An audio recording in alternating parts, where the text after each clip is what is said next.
Olá, sejam todos bem-vindos a mais um programa Por Dentro da Pós. Programa que periodicamente trazemos assuntos bastante pertinentes, atuais e vamos falar hoje sobre um tema, antes de tudo, sou a professora Sandra, da pós-graduação na área de meio ambiente aqui da Uninter e é um prazer imenso falar com vocês. Hoje trouxemos um tema bastante interessante e bem atual, justamente sobre a mulher. Hoje é 1º de março e nós estamos então entrando na Semana da Mulher. Nada melhor do que comentar como ela está hoje na sociedade, no trabalho, na parte pessoal, né? Para isso, convidei 2 pessoas super para lá de especiais. Professora Oriana e professora Reli. Professora Oriana, seja muito bem-vinda. Obrigada, professora Sandra. É um prazer estar aqui junto com a Reli. Vai ser um prazer a gente debater e discutir esse tema que pra gente, pra mulher, é sempre muito bom, né? Falar de mulher. Então, fiquem aí, acompanhem com a gente. É um assunto bem legal. Obrigada, professora, pelo convite. Professora Reli, seja bem-vinda mais uma vez. Obrigada, professora Sandra, professora Oriana. É um prazer estar aqui com as colegas, né? Em mais um programa da Uninter. A gente sempre aí priorizando assuntos atuais, priorizando inovação, priorizando aquilo que está acontecendo em sociedade, não só nos nossos cursos, nas matérias que a gente costuma gravar, nas palestras que a gente costuma dar, mas a gente procura trazer também questões bem contemporâneas, né, professora? E Exato. É legal esse tema que a senhora trouxe para a gente, que você trouxe para a gente, está discutindo. Eu até brinquei que hoje vai explodir aqui o programa de beleza, né? Porque, né, 3 mulheres maravilhosas, eu me incluo porque eu não tenho falsa modéstia. Oriana, que tá uma mulher muito mais linda depois da maternidade. É bom a gente frisar isso, que nós mulheres, né, maternamos e continuamos maravilhosas, atuantes, trabalhadoras e gerenciando, na posição também, muitas vezes, de coordenação, gerência. E é isso aí, a gente veio aqui bater um papo, né, professora? E também trazer dados aí importantes. Então, o tema hoje principal é a condição da mulher na sociedade atual. Vamos ver quais foram e quais são as conquistas até agora, né, realizadas pelas mulheres, como ela está situada hoje, atualmente, né, porque não é fácil o mercado de trabalho, não é fácil a parte pessoal, mas as mulheres estão galgando cada dia mais direitos. Também junto com isso vem as obrigações, vem as tarefas, como a professora Reli acabou de falar, né, de mulher, de profissional. Como que está isso, então? Vamos lá, vamos ver com a professora Reli de início, então, como que a sociedade está tratando. Nós temos tantos casos, né, de violência contra a mulher, temos problemas de não igual na hora de trabalho, na posição de trabalho, né, no preenchimento daquela vaga. Como que ela está hoje trabalhando em casa? Aí a professora Oriana vai falar também. Todas essas conquistas, mas ao mesmo tempo esses desafios que as mulheres têm enfrentado. Vamos então começar falando como ela está hoje, depois de toda essa conquista, e quais foram essas conquistas tão marcantes da mulher. Bom, primeiramente eu queria frisar que essa mesa aqui tá bem diversificada, né? A professora Oriana, que é da área mais de business, da RH também, né, Oriana, se não me engano. E eu que sou da área social, que eu acabei nem me apresentando. Eu sou tutora e professora dos cursos de pós-graduação na área de serviço social, na área social aqui da Uninter. Então, eu vou falar na perspectiva mais, né, da minha área, professora, que é a área social. A gente estuda muito a questão da mulher aí através das décadas, dos séculos. E o que a gente pode ver é que eu costumo dizer que a gente está na esquina de uma mudança societária. Por que na esquina? Porque a gente vem, se a gente for pensar nos últimos 20, 30 anos para trás, com o que a mulher tem sido, o que a sociedade tem, né, exigido da mulher, os novos posicionamentos que a mulher tem tomado, teve muita mudança, né, professora?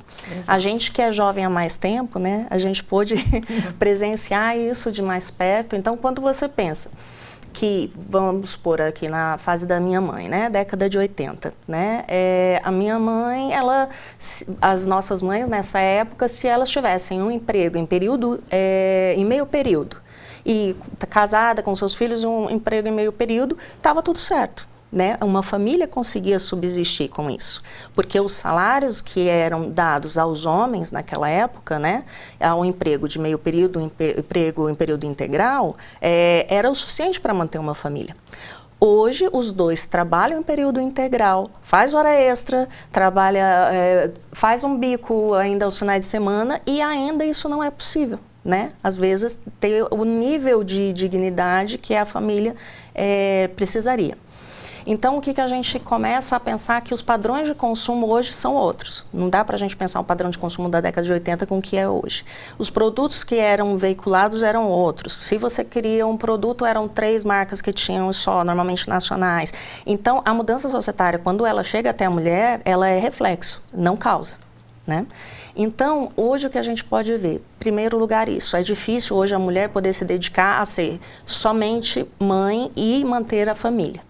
Ou, em período, trabalhar meio período e manter a família. E ao mesmo tempo que, conforme dados do IBGE, a cada ano aumenta mais mulheres que são arrimo de família, né?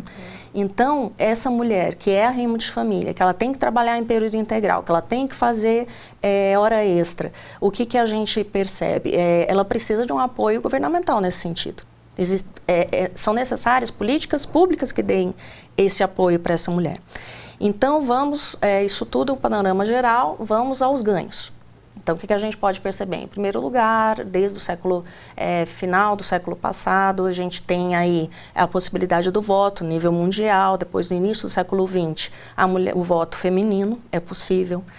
Então, você vê, a minha avó, ela só poderia votar se tivesse autorização do meu avô. Então, isso já mudou, é uma grande mudança. Uma independência ela conseguiu, né? Isso é um passo bastante significativo.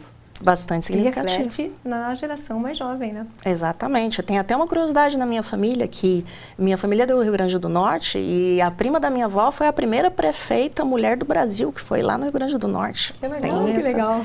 Característica, eu só nunca consigo lembrar do nome dela. Mas, então, as mulheres passaram não só a poder votar, como elas passaram a poder também se candidatar. E isso traz reflexos como? Somente na questão da liberdade? Não, na questão das políticas públicas que eu acabei de frisar. Mulheres fazem políticas para mulheres. Os homens não fazem, professora Heli? Não, fazem também, mas cada um tem aí as suas questões. Então, é muito mais provável que mulheres façam política para mulheres do que homens. Então, isso é um grande ganho. A participação, a questão da cidadania ativa da mulher na sociedade. Então, já falei do voto, falei disso, falei de leis atuais. Atualmente, a gente teve bastante impactos, professoras, né? A gente tem hoje, por exemplo, a nível da política de saúde, a mulher, ela ganhou o direito de ter um acompanhante em qualquer procedimento médico. Se ela estiver sedada, desacordada, esse acompanhante é obrigatório. Né? Isso passou a ser lei a partir do ano passado. E se, no caso, ela não tem esse acompanhante para ser indicado na hora, então a própria instituição ali, privada ou pública de saúde, ela vai direcionar uma profissional de saúde que seja habilitada para isso, mulher, e que, então, se ela não, ela vai ter que falar que não quer, escrever embaixo, né, um documento para não ter esse acompanhante. Agora é obrigatório, né, e direito, que antes era somente no parto. Então, isso é também um ganho. Outro ganho, a Lei Maria da Penha, aí de 2006, se não me engano. Então, a Lei Maria da Penha também foi um grande ganho para não só nossa categoria enquanto profissional que eu sou assistente social, para a gente poder ter, né, instrumentalidade, para poder ter instrumento para trabalhar, como para as mulheres em geral. Hoje eu falo muito, né, da Lei Maria da Penha. Então vem muitas pessoas falar comigo, mas não funciona, mas não presta, mas continua tendo aí violência. Não é porque continua tendo a doença que não existe o remédio. Exatamente. Né? A questão de acessar esse remédio é que é complicado. Inclusive, daqui a pouco eu vou falar mais para frente, sobre a questão aí, eu trouxe uma novidade mesmo, que foi um lançamento agora antes de ontem. Opa! Né?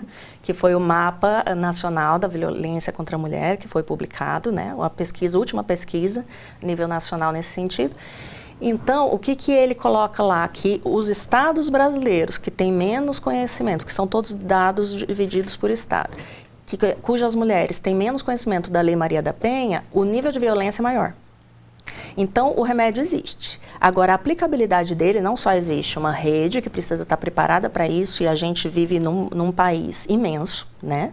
Se eu não me engano, só no Paraná são 399 municípios. No Brasil eu não tenho o dado de cor, mas com certeza são mais de 1.000, né? Bem mais de 1.000, acho. 5.000 e poucos. 5.000 e poucos. 5.400 e alguma coisa. Sendo que a maioria são de municípios de pequeno porte, que a gente sabe que Malemar tem uma delegacia que dirá uma delegacia especializada da mulher. Só aí inviabiliza que a política cresça, né? Que possa angariar, abarcar aí essas mulheres. Então, a Lei Maria da Penha, num sentido nível mundial, foi um grande ganho para as mulheres em todos os sentidos. Porque ela traz, então, essa instrumentalidade, traz mecanismos de defesa para poder também, quando acontece, infelizmente, uma violência, que atitudes tomar. E são pouquíssimas leis nesse sentido no mundo. Inclusive, professora, eu estava acompanhando uma live de um órgão de defesa de mulheres brasileiras na França. São 2 brasileiras que coordenam uma ONG, esqueci agora o nome, mas que atua só defendendo mulheres brasileiras. Elas precisaram ampliar para mulheres latinas, porque é a única forma delas recorrerem quando elas são aí agredidas, e o que é muito comum na França é segurar o passaporte delas, o agressor, segurar o passaporte delas. Então elas recorrem a essa ONG, porque não existe na França uma lei. Aliás, na Europa como um todo, é difícil uma lei específica com relação à mulher. Se eu não me engano, um país só que tem. Então, quando você pensa, mas tem baixos níveis de agressão contra a mulher. Alguns países da Europa, sim, mas enquanto cultura. Não porque existe um mecanismo opressor, um mecanismo que reduza isso, né? Então, o Brasil está de parabéns nesse sentido. É, inclusive, exemplo mundial a ser seguido. Algumas legislações já estão trabalhando nesse sentido. Vem para o Brasil para discutir esse assunto. Inclusive, esse mapa da violência contra a mulher, que daqui a pouco a gente vai discutir, a ONU chamou para ser divulgado lá, agora no evento, o próximo evento que vai ter com relação ao status da mulher no mundo. Acho que o evento é OWN, se eu não me engano. E é isso. Então, o que a gente pode discutir por enquanto é isso. Foram grandes ganhos, sim, com certeza, em vários âmbitos, mas ainda tem muito aí a ser conquistado. São desafios diários e não é somente no local que a gente vive, né? Só no município em que a gente está residindo. Se expande por toda a parte geográfica do país, até mesmo do mundo, né? Essa agressão. Infelizmente, precisamos buscar políticas públicas, instrumentos para concretizar a ação, como de uma assistente social, de um juiz, de um delegado, né? Ou uma delegada, suponhamos, né? No caso da delegacia da mulher e tal, porque a cultura que gera esse problema, né? É difícil de ser mudado, porque ainda existe muito por o Brasil afora aquela cultura do machismo, de que o homem ainda é superior à atitude ou o desejo da mulher. Então, isso daí é um agravo muito grande. Isso empurra realmente as mulheres a buscar uma conquista. Mas é uma conquista que a gente sabe, é um ganho, mas é um ganho em cima de algo que é muito triste. Sim. Inclusive tem uma vertente de estudo de defesa da mulher que se chama feminismo decolonialista, se eu não me engano é esse o nome, e o que ele aborda? Ele vem da perspectiva de que os países, infelizmente existe isso, de que os países que têm um passado colonialista, eles são muito mais machistas, são muito mais tendenciosos à agressão, à misoginia, à agressão contra a mulher. Então você vê que vem essa necessidade, essa compreensão de que o corpo do outro é sua pertença, que você pode fazer dele o que você quiser, né? Para agredir, para fazer o que quiser, seja qualquer tipo de agressão. Então, isso, infelizmente, está cravado na nossa história enquanto país, né, que foi colonialista. Exato, mas tem também um ganho que a gente pode dizer que, até parabenizar os companheiros ou companheiras de cada uma dessas mulheres, né? Que é justamente o compartilhar hoje a criação de um filho, o sustento dessa família, ter mais abertura, na verdade, para que ela possa desenvolver a sua carreira, porque grande parte hoje nós que somos professores, estamos nessa área de ensino, a gente vê que grande parte do público que nós atendemos são mulheres. Então, Sim. Essas mulheres estão dentro de uma família, seja ela constituída por parceiro ou parceiro, com filhos ou sem filhos, elas estão dentro de uma família, né? Dentro de um clã familiar. E isso aí tem um reflexo grande. E toda essa procura, essa busca em educação para melhoria da parte econômica e tal, tem reflexo nessa parte da saúde, né, da família, e é um ganho muito grande exatamente essa parceria. Muitas mulheres hoje até conseguem trabalhar porque já conseguiram essa parceria com os seus companheiros ou companheiras. Sim. O mesmo com a família. E eu acredito que sejam de gerações, como a professora Heli tem falado, e a gente percebe isso, como ela disse, né? Eu tenho filha pequenininha de 1 ano, e a gente percebe isso de gerações, ainda que lá na minha família, né? Eu sempre gosto de trazer os exemplos, a gente se jogar no fogo aqui também, mas assim, às vezes você precisa falar pro teu marido, falar, olha aqui, precisa fazer mais um pouquinho aqui, né? Ainda é uma geração ainda que você precisa trabalhar mentalmente, né? Porque veio de uma outra leva, mas isso é culturalmente, é com o tempo. Eu acredito que as próximas gerações, eu da minha filha que tem 1 ano hoje, isso vai estar muito mais caminhado, né? Sim. A gente espera, na verdade. Os passos acho que foram muito lentos no início, mas precisaram existir. Precisaram ter uma quebra ali, os votos, as conquistas que as mulheres tiveram.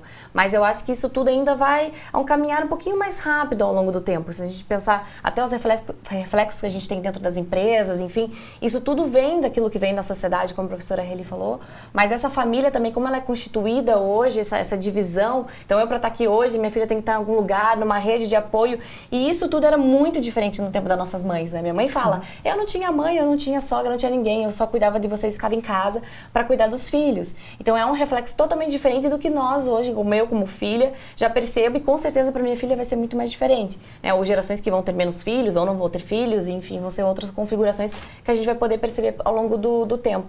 Mas sim, a gente percebe realmente que as famílias, elas têm se configurado, e muitas vezes os homens, a gente sabe que tem muita família, muita mãe solo nisso tudo, ainda há essa configuração familiar, mas acho que é um caminhar cada vez mais, assim, eu sou otimista nesse sentido, sabe? Como eu sou otimista dentro do que acontece hoje nas empresas, a gente vai falar isso um pouquinho depois, mas eu sou otimista de entender que isso tudo é um caminhar que eu percebo que a mulher, ela vai dominando esse mercado, né? Vai dominando também essa figura dela. E eu falo assim, o futuro é feminino, o futuro é das mulheres. Ainda lá minha filha não entende sobre isso, mas eu educo minha filha já no pensamento que o mundo é dela. Ela vai entender que o posicionamento dela na sociedade vai ser muito diferente do que eu tive, né, como educação, assim. Então, essa é a questão do voto. Eu só voto em mulher, gente. Estamos em anos de eleições, a gente não pode falar muita coisa, mas faz anos que eu só voto em mulheres. Então, eu falo, gente, isso é mulher que vai pensar pra mulher. Então, na empresa é um reflexo disso também. Então, se nós temos lideranças femininas, claro que nós temos outras questões. Nós entendemos também que tem mulheres que não veem outras mulheres como mulheres e querem trazer algum rebaixamento, ou, né, tem uma série de questões, mas ainda se a gente tiver mais o pensamento feminino ainda dentro das empresas, esse olhar, as coisas vão caminhando de cada vez melhores para a figura da mulher, para essa conquista. Então nós precisamos de mulheres apoiando mulheres, né? Então isso tudo precisa existir cada vez mais, né? Até você disse da sua mãe, né, comentar de que não tinha tanta ajuda, e era muito mais complicado, porque antes da LDB, eu acho que a LDB, se eu não me engano, é de 96, não tinha creche obrigatória. Minha mãe até comenta, eram escolinhas pagas, não era creche, né? Hoje sei, né? Centro de Educação Infantil, e eram pagas e muito caras. Então, a mãe tinha que contar aí com a ajuda, porque não tinham de deixar mesmo a mãe pobre, não tinham de deixar. Hoje já é diferente, é política pública, cada vez se quer mais vagas e assim por diante. E isso é legal que venha à tona, porque a gente vai continuar, né, a nossa conversa, e isso pode ser resumido como um ganho extraordinário que se chama independência e confiança em si. Porque a mulher, ela passou a ter uma confiança nela mesma.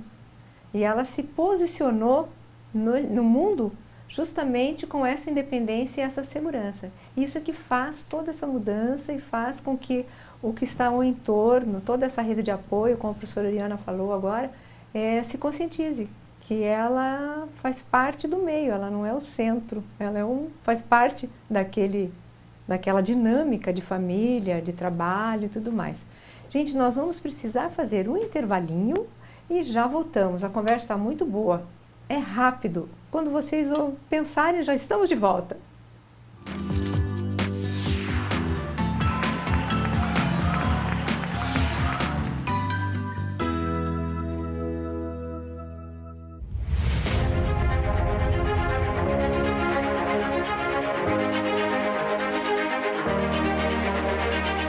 Estamos no ponto mais privilegiado de Curitiba, no Alto do Pirazinho, o sítio de transmissão do Super Canal 13. 13.1 TV Cultura, uma das emissoras mais admiradas e premiadas no Brasil e no exterior, com mais de 400 prêmios.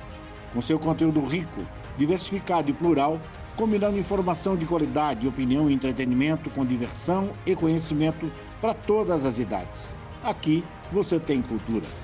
13.2 TV Profissão, ensino e aprendizagem é a televisão caminhando de mãos dadas com a educação, contribuindo na formação dos cidadãos e no seu exercício da cidadania. 13.3 TV Euronews, um canal voltado para a realidade local, com muito entretenimento e informação a todos os telespectadores da região metropolitana de Curitiba. 13.4 TV Fundação Wilson Picker, Enem para todos e uma diversificada programação, democratizando assim o acesso ao saber. E 13.5 Rádio Digital UHF, a primeira no Brasil. A multiprogramação do Super Canal atende a mais de 3,5 milhões de telespectadores em Curitiba e na região metropolitana, nas cidades de São José dos Pinhais, Piraquara, Colombo, Almirante Tamandaré, Bocaiúva do Sul, Campina Grande do Sul, Quatro Barras, Araucária, Fazenda Rio Grande, Campo Magro, Campo Largo, Contenda, Lapa, Balsa Nova e Itaperiçu. Essa excelente estrutura de transmissão permite uma ótima recepção em mais de 90% dos televisores da sua área de cobertura. No Super Canal 13, sua imagem pega bem.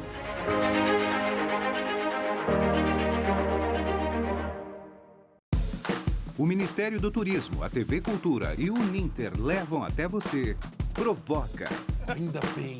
Metrópolis, Linhas Cruzadas, Estação Livre, Matéria de Capa, Senhor Brasil, Repórter Eco, Opinião, Planeta Terra e Quintal da Cultura. É muito legal. Aqui tem dramaturgia, sustentabilidade, documentários, música, inclusão, diversidade. Já que tá tudo aqui. Aqui tem cultura. Feirão de Profissões Uninter. Escolha a carreira ideal para você e aproveite até 70% de desconto na graduação à distância. Já se formou? Faça 2 pós-graduações à distância a partir de R$ 99,00 mensais. E tem mais! Dia 29 de fevereiro, não perca, lives especiais sobre inteligência artificial no mercado de trabalho. E participe do Feirão de Profissões presencial, dia 2 de março, na Uninter mais perto de você. Inscreva-se já! Uninter.com.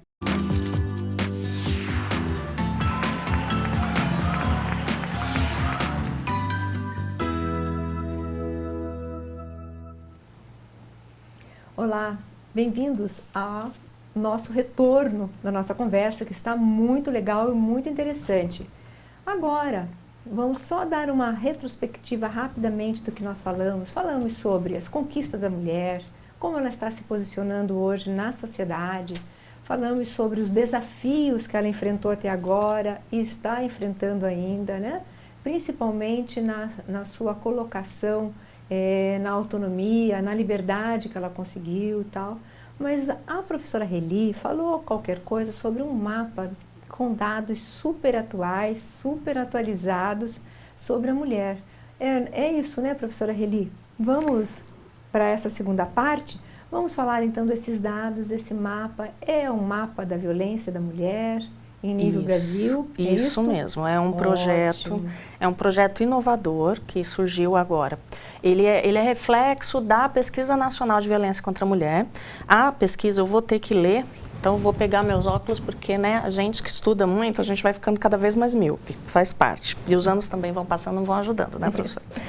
Então, a Pesquisa Nacional de Violência contra a Mulher, ela existe desde 2005, quando a Lei Maria da Penha, ela surge também meio que filha desse movimento. Então, a primeira edição da Pesquisa Nacional de Violência contra a Mulher foi em 2005. A gente está agora na 10ª edição em 2023, porque ela acontece a cada 2 anos. Qual que é a inovação desse ano? Foi feita dividindo-se por estados, né? Por unidade federativa, então são os estados mais o Distrito Federal. E essa pesquisa ela buscou suplantar qual característica que a gente vê quem trabalha com violência contra a mulher, a questão da subnotificação, professora. Então, o que ela teve de inovador? Ela não pegou os dados oficiais somente, específico, por exemplo, de boletim de ocorrência, que costuma acontecer. Ela foi feita uma parceria, Ministério da Justiça, a questão do Ministério da Segurança Pública também, né, os órgãos de segurança pública e da saúde. Por quê? Porque a mulher não notifica, mas ela chega na saúde com alguma marca, algo que fica óbvio que houve a violência, né? Então, nesse sentido, ela fechou os dados de uma forma muito mais holística, completa, e isso foi a pesquisa. Mas como socializar essa pesquisa? Não adianta só a gente pesquisar e guardar os dados para, óbvio, a intenção é criar políticas públicas que venham a combater esse fato, né? Situações. Mas foi pensado como publicizar isso. Então, o Observatório vou achar o nome. Bom, então, só resumindo. Então, foi feito esse projeto em parceria para a construção da pesquisa e posterior do mapa. Senado Federal, Instituto Avon, Instituto Gênero e Número de Jornalismo e Dados, né, no Brasil, e o Observatório de Violência contra a Mulher.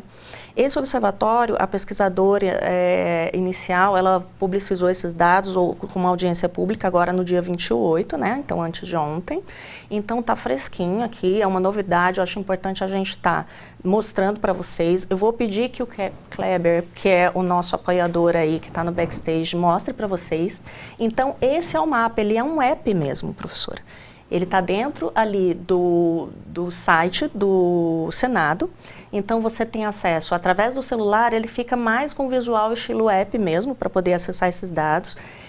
Então, ele condensa a pesquisa por completo. Então, os principais dados aqui que eu quero, só para a gente ter uma ideia, tem muito mais coisa, cada aba que você vai abrindo mais coisa interessante, mas ali a gente já pode ver que, por exemplo, o índice de subnotificação policial que a gente tem hoje é de 61%. O que isso quer dizer? Que 61% das mulheres que são agredidas hoje não notificam aquilo que aconteceu com elas. Então, veja a importância da... Esse alto, né? Muito alto, muito alto. Veja a importância de você não só contar com dados oficiais, né? Mas sim essa parceria que teve com os outros ministérios. Em seguida, a gente vê que dentro dos dados oficiais de segurança pública, foi 1.128... Peraí que o óculos não está ajudando. A questão 1.127 feminicídios que foram registrados em 2023 até outubro. Só o ano de 2023 até outubro foram 1.127 feminicídios no Brasil. Mortes violentas contra a mulher, a gente também tem os dados, registros de violência doméstica e sexual também temos, aí são índices altíssimos, e as medidas protetivas e processos que a gente teve no Brasil nos últimos 2 anos, né, que a pesquisa abarcou, que foi 2022 e 2023, 529.690. Então, pode voltar para mim, Kleber. Então, a gente pode ver que o mapa, o que eu indicaria o mapa? Não só a mulher que está em casa poder ter essa dimensão desses dados, que eu acho importante, mas para a gente, enquanto pesquisador, alunos de graduação, de pós-graduação, podem estar acessando esse mapa para poder visualizar aquilo que está acontecendo no momento. E alguns outros dados que eu fiquei até meio assustada, né, com os índices, saber que no Brasil, 12% das mulheres não têm acesso nenhum à internet. Nenhum. Se você vai para a região norte, isso aumenta para 16%. Mas, professora, o que isso tem a ver com os dados que a gente está colocando? Se ela não tem internet, ela não tem WhatsApp, ela não pode pedir socorro rápido, porque ela vai usar um telefone fixo. E mais que isso, eu acho, professora Heli, agora me veio à cabeça, quem não tem essa conexão com o mundo, o que está ocorrendo em volta, o que ela está sofrendo, agressão ou assédio, eu acho que é normal. Porque ela não tem parâmetro, né? E não tem essa identificação com o resto do mundo. Então, para ela, aquelas atitudes que são extremamente agressivas, Sim. Né? Não só fisicamente, como emocionalmente também, isso acaba que tornando normais, né? normal, uma atitude normal, como se ela tivesse uma vida normal. Aí isso aí afasta ela dessa situação de poder notificar. E de repente até numa configuração familiar, que ela já viu o pai, a mãe em relação, então ela acha que aquilo também vai ser normal com ela, Exato. e ela traz isso para a filha, e é um negócio que acaba caminhando, né, sempre naquela mesma situação, né? Então acho que isso são dados realmente bem assustadores se a gente for pensar, né? E foi bom vocês tocarem nesse assunto, porque quando a pesquisa, que foi através do Data Senado, que eles ligavam, foi feita toda por telefone, para X número de mulheres em cada estado, de todos os estados do Brasil. A pergunta que era feita é se ela tinha já sofrido violência, né? E depois davam exemplos. Mas você já passou por isso? Mas algum companheiro seu já jogou um objeto perto de você? Já te pegou com força pelo braço? Já te xingou? Já te ameaçou? Aí algumas falavam não, que não na primeira pergunta e sim na segunda. Então eles identificaram que 30% das mulheres já passaram por algum tipo de violência doméstica, identificando que passou. Só que aí esse número sobe para 48% quando ela fala que não passou, 48%, ela não passou, mas ela respondia positivamente às perguntas. Nossa, que interessante. Né?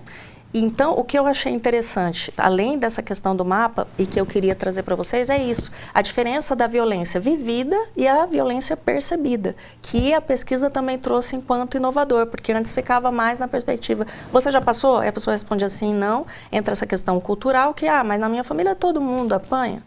Apanhar, ele estava nervoso, o que tem que puxar meu cabelo? Não é. Bater, eu já ouvi de usuários que eu trabalhava, bater é só soco no olho. Se for um soco na barriga, não é bater. Meu Deus. Um exemplo.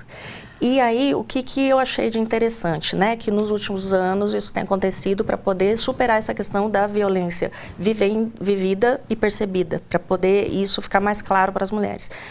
Alguns órgãos da área da justiça, como exemplo, uma cartilha, por exemplo, que foi feita pelo Ministério Público de São Paulo e outra do Tribunal de Justiça do Distrito Federal, ela trouxe perguntas. Então, você já passou por isso? E aquilo outro, para que a mulher possa perceber que ela sim é vítima de violência. Algumas perguntas que eu elenquei aqui rapidinho. A pessoa que está com você, seu companheiro, pai, porque às vezes a violência vem de um pai também, né? Ela te vigia ou controla o que você faz? Já tirou algum objeto ou quebrou um objeto perto de você? Já deu soco na parede? Ela atrapalha ou proíbe você de trabalhar ou estudar? Ela não te deixa ver seus amigos e parentes? Ela controla o seu dinheiro? Então, são perguntas, tudo isso aqui é violência contra a mulher, seja moral, patrimonial, não só a violência física. Então, acho legal a gente pontuar isso, para quem estiver assistindo a gente, alunas, espectadoras. Se você está em dúvida, se você hoje passa por uma situação de violência, dá uma pesquisadinha na internet, tem cartilhas e perguntas, coloca questionário com relação à violência contra a mulher, para você poder estar identificando se você está dentro dessa perspectiva ou não. E a gente fazer um paralelo, e deixa eu puxar a sardinha para o meu lado aqui, mas também essa questão, porque as mulheres passam por isso dentro das empresas também, sobre discriminação, sobre assédio moral, sexual, enfim. E também muitas delas não denunciam, porque a gente tem a questão cultural, porque é o chefe que faz aquele assédio, seja ele moral ou sexual, fica com medo porque ela vai ser mandada embora. Então isso tudo já é um reflexo daquilo que a gente vê fora, né, na sociedade, e isso tudo é abarcado dentro da empresa. Então essa mulher, então, porque algum exemplo, ela viu já mulheres que foram mandadas embora depois que denunciaram o chefe, fala, não adianta a gente denunciar porque ou ele tem costa quente aqui dentro, ou não acontece nada com ele, então eu vou ser mandada embora, eu preciso do meu emprego. E ela vai aguentando tudo aquilo, né, calada, mesmo às vezes até identificando que ela sofre aquilo, até ou pedir para sair, ou ela vai ser, né, ela pede demissão, enfim. Mas a gente tem esse reflexo dentro das empresas também sobre essa cultura que nós temos dentro da sociedade. Então a nossa cultura empresarial também nada mais é do que um reflexo daquilo que nós temos dentro da sociedade. Então isso é uma necessidade também de mudar uma cultura empresarial, organizacional, um olhar para as mulheres também dentro das empresas. A gente está falando isso lá fora, também na sociedade, no dia a dia, de como elas estão sendo tratadas, mas também como elas são tratadas e como elas são vistas dentro das empresas, né? Muitas vezes como incapazes. Eu já recebi números também. Nós, mulheres, provavelmente a gente já teve alguma situação na empresa que alguém te disse alguma coisa que ou você não era capaz. Eu já escutei coisas horríveis de quando era menina, ainda fazendo estágio. Então, assim, é muito triste isso, né? A gente perceber que a mulher, às vezes, ela é subvalorizada, é jogada, chegou lá porque... né, saiu com alguém ou não teve capacidade, competência para aquilo, com certeza tá, aquela lá tem alguém, um queridinho, ou ela tem alguém isso, alguém aquilo, alguém que é padrinha, porque ela não tem a capacidade de desenvolver aquilo, ela não tem a competência daquilo. Então nós mulheres somos jogadas muito lá para baixo ao tempo todo, né? Então esse é um caminhar também difícil dentro das empresas, que a gente parece que tem que estar sempre se provando. Que você é capaz. Tem que estar sempre me provando que eu posso, que eu tenho isso. Então, às vezes, a gente trabalha muito mais, a gente faz muito mais do que, talvez, até o próprio sexo masculino. E aqui, especificamente, nós estamos falando, né, mulheres, mas se a gente for trazer toda uma questão de gênero e sociedade, a gente poderia trazer esse discurso muito além, sabe, da figura da mulher. E a professora Heli seria maravilhosa para falar sobre isso também. Mas aqui, na figura da mulher, especificamente, que é a nossa temática de hoje, esse galgar dela, essa conquista também dentro da empresa, das lideranças e das cabeças, das altas gestões de pensamento também é muito importante. Então, é algo assim que, professora, também a gente vê ali que é uma dificuldade. Mas se a gente pensar também dentro das empresas... E como que elas estão recebendo essas pessoas, essas mulheres? Como que essas empresas estão recebendo? Elas estão preparadas para isso? Como que elas fazem para fazer essa abordagem? Porque o público é diverso. Sim. Né? E será que as empresas estão se preocupando com isso? Estão se preparando para isso? A gente vê, a gente percebe isso, né? Nessas empresas, muitas delas... As empresas, a gente percebe aquelas que são multinacionais, essas que têm mentalidade já de fora, que vêm, apesar de não... como a Heli trouxe a questão das políticas, enfim, não são tão desenvolvidas como no Brasil, mas elas têm culturalmente essa inclusão da mulher, tanto no mercado de trabalho, nas profissões, isso lá caminhou muito melhor do que nosso caminho aqui dentro, né? Aqui no cenário nacional. Mas essas empresas que são multinacionais, empresas de tecnologias, principalmente, elas já têm programas que voltam para essas mulheres para trazer como uma rede de apoio mesmo. Então, como eu, Oriana, tenho que estar aqui, quem que está com a minha filha em casa, como é que eu estou trabalhando? A professora Heli também tem filhos, a professora Sandra também, já mais crescidos do que a minha, mas você precisa de alguém para você poder trabalhar.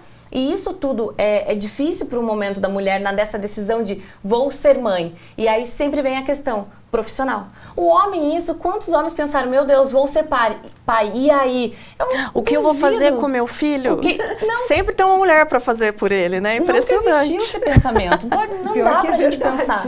Não existiu esse pensamento. A mulher, ela tem isso, né? Fala, meu Deus, e agora? Cheguei pro meu gestor, como é que eu vou falar que eu tô grávida? Ele vai falar, poxa, vou perder a funcionária ali por alguns meses. Então, a mulher, ela, né, vem um peso nessa figura dela que as empresas precisam se preparar. E essas gestões, altas gestões, precisam preparar e ter esse olhar. Falamos da cultura, precisa ser voltada para uma inclusão, diversidade, tanto, né, da mulher, enfim, que a gente tem conversado sobre aqui, mas sobre flexibilização. Nós percebemos da pandemia, que a gente não aguenta mais falar sobre isso, mas que há uma possibilidade de flexibilizar o trabalho, os horários podem ser flexíveis para essa mulher trabalhar, né, dentro de uma... Claro, a gente precisa de trabalhar, ter uma ideia de leis trabalhistas, sindicatos e tal, não dá para bater contra isso, mas a gente pode também pensar numa flexibilidade sim para essas mulheres no mercado de trabalho e também equilibrar, né, a vida pessoal também com a profissional, então dar condições para essa mulher estar ali trabalhando. Eu já vi empresas,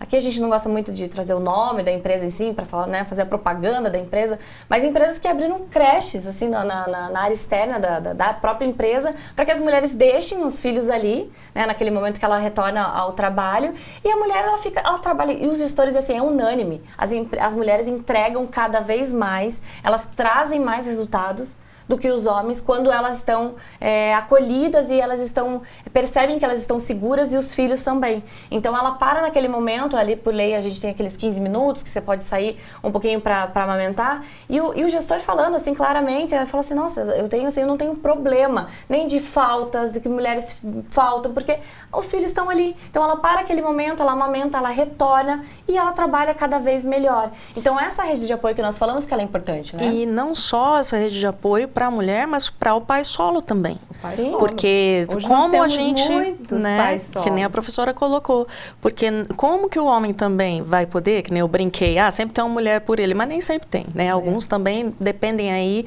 de uma rede de apoio externa. E se o trabalho puder providenciar isso, é muito melhor. Casais que estão se separando, que é cada vez mais comum, fica uma semana com um, outra semana com outro, 15 dias com um. Compartilhada, né? Isso. Guarda e residência compartilhada, que às vezes as pessoas confundem, né? Então, isso pode acontecer, porque o homem também está tranquilo, o funcionário. Quando ele estiver com o filho dele, não precisa recorrer a outra pessoa, né? Não só as mulheres. Claro, a gente acaba trazendo essa figura da mulher, claro, é mais comum, né? A gente tem um volume maior de mulheres, mas essa questão que você traz dos homens também, que tem também ficado em casa para a mulher trabalhar, porque às vezes a mulher... E dentro desses ganhos que você tem falado, a gente tem falado aqui hoje, mulheres que ganham mais do que os homens. Né, que são as provedoras financeiras daquela casa. Então, acontece também de homens que deixaram seus empregos também, ou trabalham de casa, ou fazem esse equilíbrio entre a vida ali da criança, da família, e que também trabalham e que ficam com a criança para a mulher trabalhar. Então, também tem essa perspectiva cada vez mais interessante. Por quê? Porque é um ganho da mulher que ela tem assumido cargos cada vez mais altos de gestão, de responsabilidade, que pagam também muito, muito melhor as mulheres. E isso também é outro reflexo, né? Que a gente percebe ali que o mercado de trabalho ainda, homens recebem melhor, né? São melhores remunerados do que as mulheres em mesmas funções. Mesmo tempo de casa, mesmas funções, e a gente já tem dados aí que dizem que isso lá vão demorar até 100 anos para que isso há um equilíbrio entre os gêneros em ganhos, né, financeiros, o que isso assusta muito se a gente for pensar também. Mas existem já empresas que as mulheres exercem cargos de liderança e são altamente remuneradas. Então, há várias configurações. A gente também não pode só colocar a figura feminina como sempre, né, nesse aspecto, mas como homem também existe essa questão de ter essa segurança e essa rede de apoio que precisa ser familiar. Né? Não só numa figura ou na outra, né? Mas uma rede de apoio bem familiar para que essa criança também se desenvolva, cresça. Então, tudo mais há muita questão ainda a ser discutida, né? E casais LGBT, né? Tudo. Dois homens adotam uma criança, cadê que a empresa tem... É uma empresa que a maioria é feita de homens, mas não tem, porque não tem funcionária mulher, então por que eu vou ter uma creche aqui? Mas tem esse público também que adota bastante. Novo modelo de família, de núcleo familiar, as empresas estão assimilando já. Gente, nós poderíamos ficar aqui falando por muito mais tempo, né? Mas, infelizmente, nós estamos com o nosso tempo já praticamente esgotado. Queria muito continuar a conversa, mas acho que vai ficar por uma outra hora. Professora Areli, agradeço muito. Se tiver algo para complementar. Sim. Eu queria complementar, né? Quem estiver assistindo, nossa, mas o que tem a ver falar, né? Que nem a gente pontuou política pública, a questão da violência contra a mulher, e em seguida a empresa. Tem tudo a ver. Mulheres, vocês precisam ter a sua independência financeira. Não importa quanto você ganha, você tendo a sua independência financeira, você se torna autônoma enquanto pessoa que é autora da sua vida. Então, é muito importante tudo isso que a professora Oriana colocou, da mulher estar se inserindo no mercado de trabalho, se possível buscando uma empresa que dê apoio para a gestão dela enquanto mulher, porque se algum dia você precisar sair do teu relacionamento, né, ou sair até da cidade com relação a uma violência que está sendo sofrida, você tem a possibilidade. Se você não tem estudo, capacitação enquanto profissional, você fica refém ali de uma segunda, de uma terceira pessoa. Então, é muito importante isso. Se preparem com os cursos da professora Oriana. Eu já ia fazer o gancho, prof, aqui. Professora Oriana. Já ia vender meu peixe, porque isso, capacitar. Então, assim, independente da área, que área vocês são, procurem cursos de graduação, pós-graduação, inclusive porque o curso à distância, que nem nós temos aqui dentro da Uninter, tanto de graduação de pós, que nós temos aí quase, sei lá, mais de quantos cursos de pós-graduação nós estamos? 500 cursos? Quase 500 cursos. Enfim, algum vai te desenvolver, é muito importante. E a formato online, o formato de educação à distância, permite, né, traz essa possibilidade para a pessoa se formar, tá ali no dia a dia, a gente sabe que é corrido para mulher, é casa, é marido, às vezes cachorro, e o filho, e o trabalho ainda, então você tem aquele segundinho para estudar, então a educação à distância te traz muita possibilidade. Então, entre lá no uninter.com, dá uma olhada nos nossos cursos de todas as áreas, com certeza um aí vai se encaixar em você, e não deixem de se formar, né, de se capacitar. Isso tudo é o que leva a gente, a educação é o que move a gente, sempre. Às vezes a pessoa, mas eu só tenho tempo de madrugada. Faça de madrugada. Nossos cursos são todos gravados, a qualquer horário você consegue fazer. O mais importante de toda essa fala é que foram dadas várias alternativas, várias dicas concretas para que a mulher se posicione na sociedade, se posicione na vida, tome pé de sua própria vida, seja ela pela educação, seja ela para a independência financeira, mas o importante é que ela tenha consciência da importância dela na sociedade. Agradeço imensamente as professoras e esperamos você numa próxima fala. Até!